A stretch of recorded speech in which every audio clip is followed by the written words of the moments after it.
All right, how you go from this top row to this bottom row where everything's cut out. And you got to see a couple things. Let's put them in the trash so I could show you how to do it. All right, basically select all of them. You could either do it with your mouse or you could do Command A, right click, quick actions, remove background. It's going to take a little bit. And there you go. You do have to be careful when you're taking a photo so that it's on something that's a little different than what you're taking a photo of.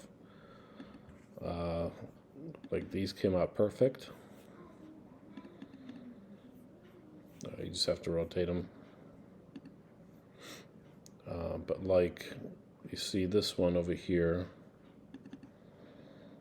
has a little thing on the bottom, so you just have to redo the picture or move it up, move the shirt up a little bit so it's not as close to something like that. And then here is another one. Be careful with something like this down there, because you could see that it got that too. Still pretty good. This one, very surprising. That's crazy picture. I don't know how it knew what to choose. But look at this. Isn't that insane?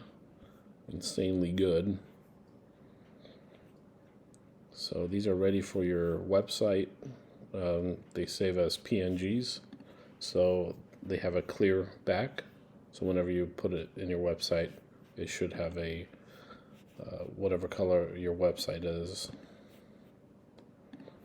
So that's that. Let's just change the last one.